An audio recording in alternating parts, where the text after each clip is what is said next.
Ya. Baik, Mas Karudin. Aku. Silakan Bang Egy. Ya, jadi Nanti kita kasih kesempatan dalam Bang Boni Hardin. konteks sebagai TPUA ya, tim pembela ulama dan aktivis. Nah, sekarang tiba saya bela aktivis ini, Adinda Kahar, gitu loh. Jadi tidak mengurangi hormat Adinda Teddy ya. Dalam perspektif yang dimaksud kesejahteraan, memang tidak dijelaskan secara elemennya. Dalam perspektif itu, saya membagi ada 6. 4 untuk sejahtera fisik, 2 batin. Kan sejahtera itu harus lahir batin. Yang dimaksud secara fisik, 1 pendidikan, 2 kesehatan, 3 perumahan, 4 pekerjaan, orang punya pekerjaan. Yang kedua dalam konteks batin, orang sejahtera aman dalam melaksanakan agamanya, keyakinannya, terasa bisa merealisasikannya. Kemudian yang keduanya hiburan. Orang kalau 6 variabel itu ada, itu sejahtera. Nah, dikaitkan dengan ukuran kesejahteraan yang dimaksud, saya berani bertaruh secara intelektual, kita sama intelektual ya. Ketidaksejahteraan itu tampak dalam perspektif apa pendidikan. Kecerdasan kehidupan bangsa itu harus tugas pokok presiden menurut Undang-Undang Dasar 45. Apa yang dicerdaskan? Banyak hal-hal yang ketidakcerdasan itu terjadi. Tidak perlu kita detilkan lah, kita orang-orang intelektual ngerti itu. Kemudian dalam konteks pekerjaan, justru tenaga kerja asing yang didatangkan. Padahal di sini banyak pengangguran. Apa itu bukan satu real ketidakadaan kesejahteraan? Perumahan juga banyak layak yang tidak punya rumah. Menurut penelitian yang saya pahami, 46% di DKI itu orang nggak punya rumah, ngontrak. Jadi itu contoh satu penjelasan yang mungkin tidak detail, tapi secara statement tidak sejahtera itu ada. Kemudian soal batin, Anda nanya sama dia, tanya saya. Di zaman Orde Baru saya pernah di penjara, di zaman ini apalagi kemarin, di penjara saya karena bilang people power. Itu kan tidak aman, tidak sejahtera. Batin saya terganggu, saya terzolimi. Kau nggak pernah. Ya, karena saya tidak melakukan tindakan-tindakan yang dianggap merugikan. Jangan dulu, dengar dulu. Kan ukuran sejahtera yang Anda apa kok merasakannya? Ya dia belum barangkali, tapi dia merasa baru diintimidasi. Kalau saya sudah ngalamin di penjara. Jadi memang tidak ada kesejahteraan itu dalam perspektif saya yang ngalami. Oh kalau perspektif abang ya sudah. Saya nggak perlu diskusi kan? Ya udah makanya. Jadi jangan mengglobalkan orang dengan goblok-goblok. Saya kira nggak begitu. Kita punya ukuran mana.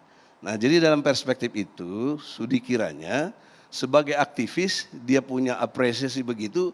Itu satu hal yang luar biasa. Juga sekarang. Kalau dibandingkan dalam konteks dulu, Anda ini nggak menyebut aja. Yang sekarang big data ternyata big bohong oleh si Luhut, siapa yang mau persoalkan tuh? Suruh ditantang sama ketua DPD, tidak berani bicara. Itu contoh. Jadi oleh karena itu dalam perspektif pembodohan dan lain sebagainya yang tadi saya sebut 6 variabel itu terjadi gitu loh. Bahkan kalau tadi Adinda ini saya udah senang udah kembali jalan yang benar. ya, itu jeleknya sedemikian rupa Orde Baru, oke. Saya juga ngalami yang begitu-begitu kan. Tapi dalam konteks konsep tahu diri, Soeharto menurut saya tahu diri. Dia mengundurkan diri, ingat loh mahasiswa, bukan dijatuhin mahasiswa. Soeharto mengundurkan diri. Apabila dia masih berisi keras, masih bisa, dia masih Panglima TNI, Panglima Polri juga, tertinggi betul istilahnya, kuat Orde Baru. Tapi dengan kesadarannya dia menyatakan mundurkan diri. Itu konsep tahu diri. Dan itu dibuat kemudian menjadi etika kebangsaan TAP MPR nomor 6 tahun 2021 tentang etika berbangsa dan bernegara. Pemimpin yang sudah tidak dipercaya rakyat harus mengundurkan diri. Mestinya begitu. Tapi kan bentuk pengekangan manusianya berbeda Bang. Perlakuan dulu dan sekarang. Oleh karena itu dalam perspektif sekarang kan mahasiswa juga ada banyak bergerak. meminta mundur juga ada, ARM meminta mundur. Tapi mana jawabannya? Dan tadi soal berani, saya beranakan, Jokowi tidak berani. Saya gugat ke PN nggak datang. Ya, Bang Egy, itu tapi bagaimana contoh dengan- kalau bicara ukuran berani, datang dong, gentle. Ini ngasih surat kuasa juga enggak. Oleh karena itu, praktek-praktek dalam konteks bernegara ini jangan dilihat satu perspektif mahasiswa. Kita secara whole masyarakat ini, saya bagian dari masyarakat ini merasakan itu gitu loh. Kalau Bang Egy juga sepakat dengan apa yang kalau disampaikan kita mau oleh diskusi, Saya sepakat enggak, sama- kalau kita mau sama diskusi di Adinda luar dari Kahar di luar tadi. boleh. Ya. Tapi kan saya pada konsepnya kita sesuai dengan judul di sini. Makanya saya pada fokus pada di situ. Kalau abang udah kemana-mana, bisa kita diskusikan Oke, kemana-mana Bang Teddy, nih. kita tahan. Kemana-mana Bang apa orang Boni. bicara tentang diri saya, tentang sejahtera. Kita berikan kesempatan untuk Bang Boni, silakan Bang. Sudah nyala itu Sudah, Bang, langsung saja. aja Bang. Ini aku belum mulai apa-apa udah pada seru nih. Aku jadi penasaran. Segmen nih. kita masih banyak, tenang aja Bang. Siap. Enggak, aku seneng nih Bang Egy punya kacamata nih. Bagi dong Bang kalau ada dua nih. Harus begini, berdemokrasi itu kan harus begini ya. Berbeda, iya exactly. Dan saya kan genau Bang. Iya, kita berbeda tapi kita harus tetap elegan kan dalam konteks persahabatan ya. Kayak tadi, ini saudara saya Noel ini agak lucu ini. Saya bilang ngapain kamu marah sama Pak Erick Thohir lah bro. Kan jabatan Pak Erick bukan milik pribadi, milik rakyat. Jadi Pak Erick cuma mengikuti aturan lah, beliau nggak bersalah lah. Soal tadi di awal bahwa saya kecewa, enggak. Saya nggak pernah kecewa dengan pemerintahan Pak Jokowi, ini harus digarisbawahi. Ketika dulu saya dikibulin sama Menteri Rini Sumarno, ini cerita masa lalu nih Bang. Saya diminta, ini rotasi ke komisaris, Anda mau nggak pindah ke ini, kata utusan beliau, Dirjen. Saya bilang, oh saya nggak ada minat dari awal memang untuk posisi apa ya, silakan lu taruh gue di mana, sepanjang tidak melanggar undang-undang dan di mana gue merasa kompeten. Tiba-tiba berhenti, keluar beritanya diprovokasi, saya diberhentikan. Sejak kapan berhentikan? Nah terus kemudian dipindahkan ke tempat lain, padahal saya nggak pernah setuju tuh. Saya ditaruh di perusahaan, saya nggak pernah setuju dan saya nggak pernah masuk kantor dan saya berhenti emang. Saya nggak mau. Dan saya tolak terima gaji pada saat itu. Nah ini artinya kalau kita bicara pengalaman pribadi Bro Noel. Artinya semua itu pun saya lewati dan karena apa? Saya berpikir ada yang lebih besar dari saya. Dari sekedar perihal saya. Ini bukan tentang saya, ini tentang bangsa, ini tentang negara. Maka mengawal pemerintahan Pak Jokowi adalah tanggung jawab dan tugas seorang negarawan. Bukan seorang petualang, bukan seorang rent seeker, bukan seorang vigilante atau apapun. No, kita adalah negarawan, kita harus konsisten di jalur itu. Tapi bahwa saya kecewa dengan Lutfi misalnya, setuju saya marah. Masa menteri nggak punya kemampuan deteksi dini soal potensi ancaman di kementeriannya? Bagaimana you tidak bisa tahu bahwa banyak maling di dalam kementerian kamu yang mau memanfaatkan momentum untuk mencuri. Menari di saat rakyat lapar, ya toh? Di saat Ini rakyat sudah ditindak. tertindas. Saat ini sudah ditindak. Ya ini kan soal konsekuensi ditindak pasti. Kita bicara prediksi, antisipasi. Kita bicara kemampuan memproyeksi potensi-potensi masalah di masa depan. Dan menteri macam begini bagaimana dia bisa pertanggungjawabkan posisinya. Nah semua orang marahnya ke Pak Jokowi, saya kira itu juga salah alamat juga sih. Karena kan Pak Jokowi sendiri juga kan bingung. Nah ini saya sudah arahkan tapi tidak dijalankan, kan kurang lebih gitu. Artinya Bro Noel saya setuju bahwa saya kecewa dengan beberapa menteri, yes.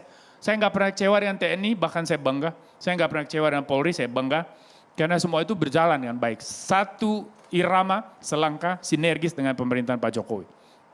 Nah, kita koreksilah bersama soal ini. Saya nggak mau komentar soal adik kita yang mahasiswa itu.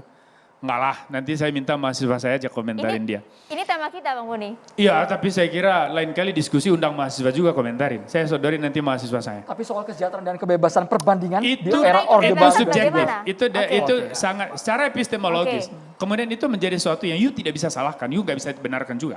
Seperti tadi beri contoh oleh Bang Egy nih. Itu kan postulasi soal kesejahteraan, postulat itu. You bisa tafsir secara subjektif. Orang mengatakan sejahtera, yang lain mengatakan tidak. Why not? Kita bebas berpikir, kita bebas menafsir. Tetapi bahwa ada ukuran yang kemudian berlaku umum, yaitu iya. Tapi jangan juga kita memaksa semua orang itu kan untuk mengadopsi konsep itu kan. Buat saya sih gak masalah kalau soal itu ya, kritik-kritik. Tapi bahwa di era Soeharto misalnya, kita tidak bisa tutup mata, di sana ada kebrutalan, di sana adalah penindasan struktural, penyalahgunaan kekuasaan, abuse of power. Dan semua itu telanjang gitu loh terjadi. Hari ini ada nggak sih peristiwa kayak gitu? Sekarang kan orang ribut-ribut gara-gara kemarin Amerika Serikat sudah membuka itu. Bahkan dibunuh ada. Ini Bang, ini kita masuk ke kasus ya mungkin Abang akan singgung.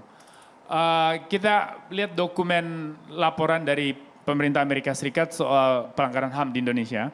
Disebut juga di sana soal pembubaran FPI, something, dan juga akhirnya saat yang sama saya perhatikan dari tadi malam itu tagar kilometer 50 tuh heboh makin kenceng tuh. Menurut saya sih itu juga berlebihan. Kalau itu menurut saya berlebihan.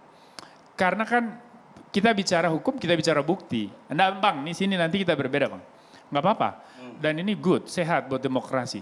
Kita bicara bukti, kita bicara. Dan bukti itu kan banyak jenisnya, banyak tingkatannya. Nah polisi sudah punya semua datanya, punya semua buktinya. Bahwa ada segerombolan orang ketika itu mengawal pimpinan mereka dipersenjatai, punya skill menembak. Nah ini dia bukan aparat negara, tapi mereka melakukan itu, gitu loh, aneh. Dan menembaki aparat. Nah ini data hukum yang kita baca dan kita lihat.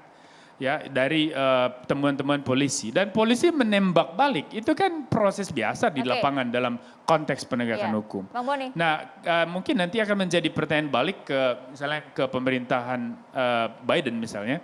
Ya kira-kira apa sih parameternya untuk melihat itu sebagai pelanggaran HAM. Kalau misalnya kita melihat soal kebebasan yang dalam konteks civil liberties, kebebasan sipil untuk orang berserikat, berkumpul, mungkin. Karena di Jerman sendiri Bang ya, neonazi itu tidak pernah dibubarkan. Bahwa dia sayap kanan yang sangat radikal, saya kira lebih berbahaya dari FPI. Tetapi tidak pernah dibubarkan, bahkan dibiarkan menjadi partai politik. Kenapa? Karena konsepsi bernegaranya dia menganut era kebebasan keterbukaan. Silahkan seleksi alam melalui rakyat yang menentukan. You suka dengan neonazi, silahkan lu pilih partainya. Dan terbukti sampai hari ini tidak ada yang tidak pernah dan tidak pernah masuk parlemen.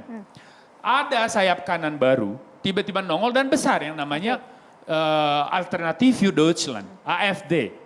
Ya, alternatif untuk Jerman. Ini sayap kanan lahir sebagai reaksi terhadap kemunculan begitu banyak gelombang pengungsi ke Eropa, terutama Jerman, yang kemudian disusul dengan beberapa tragedi sosial, pemerkosaan di ruang publik, dan sebagainya. Nah artinya begini loh, kita kembali ke masalah. Kalau perdebatannya di situ, saya mengambil posisi sebagai seorang akademisi, mengatakan ayo mari kita berdebat.